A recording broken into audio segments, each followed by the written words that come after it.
Bismillahirrahmanirrahim. Assalamualaikum warahmatullahi wabarakatuh. Halo teman-teman semuanya. Di sini aku mau sharing-sharing, mau berbagi cerita, baik itu materi ataupun sekedar curhatan aja gitu. Alhamdulillah sudah difasilitasi oleh Kamda Sleman, khususnya dalam acara Gaskan Bercerita by Podcast Kami Sleman dengan tagline yang sangat luar biasa, yaitu Get Ready for Your Story gitu. Alhamdulillah, sebelumnya terima kasih banyak sudah memfasilitasi ini. Jadi saya sangat sangat senang gitu. Nah, di sini saya ingin menyampaikan sedikit pengetahuan saya atas buku yang pernah saya baca, dan juga ini menjadi suatu hal yang sangat penting bagi saya khususnya, dan juga bagi para uhti-uhti atau ciwi-ciwi, karena tema ini saya khususkan untuk para ciwi-ciwi atau uhti-uhti gitu. Apa sih judulnya atau temanya? Temanya yaitu Jangan Jadi Muslimah Nyebelin gitu. Ini sebenarnya buku tulisan karya Asma Nadia. Jadi teman-teman bisa nih setelah ini baca bukunya supaya lebih detail lagi, karena aku hanya menyampaikan sedikit rangkuman gitu ya, supaya bisa mengingatkan saya juga dan teman-teman semuanya gimana sih caranya supaya kita terhindar dari muslimah nyebelin. Maksudnya terhindar dari sosok kita menjadi akhwat yang nyebelin atau cewek nyebelin gitu, muslimah tentunya gitu. Yang pertama adalah memperhatikan yang remeh atau yang mengganggu. Apa sih contohnya gitu? Contohnya bau mulut, kemudian bau kos kaki, bau sepatu gitu dan lain-lain. Karena memang kita kan muslimah ya, khususnya wajib menutup aurat gitu kan ya. Salah satunya itu pakai kos kaki gitu ya. Kadang-kadang ada beberapa orang yang kita temui misalkan, atau masih adik-adik misalkan, terus ternyata kos kakinya bau gitu, mungkin karena basah atau karena hujan kayak gitu. Nah, ini menjadi salah satu faktor kita nanti jadi akhwat nyebelin. Karena apa? Karena tidak bisa menjaga kebersihan diri kayak gitu. Jadi sebagai akhwat ya muslimah gitu, yang dipandang orang lain sebagai contoh gitu ya, atau pribadi muslimah, harus mencontohkan kebersihan yang baik gitu. Contohnya bau mulut, kemudian kos kakinya diperhatikan, kemudian juga sepatunya gitu.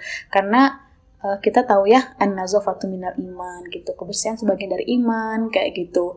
Kemudian ada juga dalam surat Quran Al-Mudaththir itu wasiyabaka fatahhir, katanya bersihkanlah pakaianmu kayak gitu. Jadi sebagai muslimah harusnya ya kita wajib memperhatikan itu kayak gitu. Itu yang pertama ya, hal yang remeh tadi, contohnya bau mulut, bau kos kaki, sepatu, kemudian kerudung yang acak-acakan misalkan kayak gitu, dandanan yang tidak sesuai misalkan. Nah, itu menjadi salah satu faktor kita untuk menjadi akhwat yang nyebelin kayak gitu, karena gak enak tadi dilihat.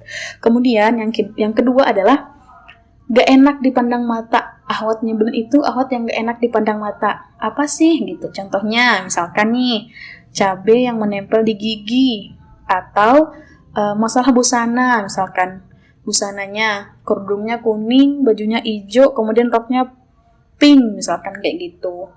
Sebenarnya teman-teman, bukan masalah bagaimana gaya busananya, gaya model bajunya, roknya gitu, asalkan rapi, enak dipandang. Kan kalau kita melihat bajunya gonjreng semua warnanya, kan jadi nggak enak ya dipandang mata. Jadi sebaiknya kita bisalah menyesuaikan dengan kemampuan kita, menyesuaikan dengan busana yang memang patut atau enak dilihat kayak gitu. Karena ada juga kadang-kadang nih, misalkan kita pakai gamis, ternyata gantung, terus kita pakai celana dalaman gitu ya, totol-totol tuh gitu, jadi sangat mengganggu gitu, balapan tuh celananya sama gamisnya misalkan kayak gitu.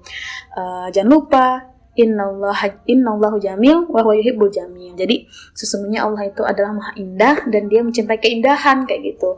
Kita sebagai muslimah harusnya menjaga keindahan itu gitu.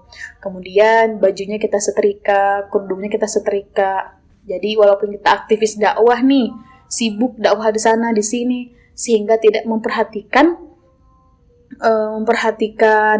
pakaian kita atau kerudung kita, nggak disetrika, kusut, kan jadi nggak enak ya dipandangnya. Jadinya malah orang-orang lain, kok muslimah kayak gitu ya, pakaiannya jorok, pakaiannya kusut gitu. Padahal kan kita ini muslimah yang akan mencontohkan penampilan kita untuk orang lain tiru gitu. Orang yang belum berhijab atau belum pakaiannya panjang bisa termotivasi karena kita busananya rapi gitu, karena enak dilihat, kemudian wangi, misalkan kayak gitu. Wanginya bukan wangi yang apa ya, bukan berlebihan kayak gitu. Jadi wangi yang sewajarnya kayak gitu. Jadi itu tuh salah satu yang sering kita temui di mana-mana, misalkan mbak ini atau kak ini kok kusut ya pakaiannya, gamisnya, kerudungnya. Nah itu harus diperhatikan lagi, karena untuk dakwah itu teman-teman pasti orang-orang melihat dari penampilannya dulu kita kayak gitu. Oh mbaknya ini kusut kayak mana nih gitu. Jadi perhatikan dulu badan kita, kemudian pakaian kita gitu. Nggak perlu model terbaru atau yang mahal, yang penting rapi, disetrika dengan rapi, pakaiannya bagus gitu ya, bagus dalam artian tidak kusut tadi gitu. Kemudian yang ketiga adalah muslimah nyelkit gitu. Muslimah nyelkit itu gimana gitu? Jadi muslimah nyelkit itu yang merusak suasana kebahagiaan temannya, misalkan kayak gitu. Misalkan nih lagi senang-senang pakai pakaian baru, temannya malah nyeletuk, nggak cocok tuh bajunya di kamu, warnanya kecerahan, kamu kan gelap warna kulitnya. Kan temennya lagi seneng ya pakai baju yang bagus gitu ya, maksudnya baju baru, tapi malah dicelutukin gitu. Jadinya kan nggak seneng lagi ya, kayak jadi insecure lah atau jadi minder lah kayak gitu. Kemudian akhwat yang nggak mau kalah tuh dalam artian misalkan kita bermusyawarah atau beradu pendapat, dia tahu dia salah tapi dia nggak mau ngaku gitu loh, nggak mau ngalah gitu. Kemudian juga kayak mengeluarkan celutukan-celutukan yang bikin malu, contohnya yang tadi itu. Kemudian terakhir attitude atau sopan santun gitu. Jangan asal ikut campur sebagai akhwat gitu. Jangan jorok, kemudian jangan lelet sebagai akhwat ya. Meskipun banyak teman-teman lain yang bilang, ya biasa cewek mah lelet atau suka telat, nah itu jangan dibiasakan gitu. Saya juga masih belajar gitu ya.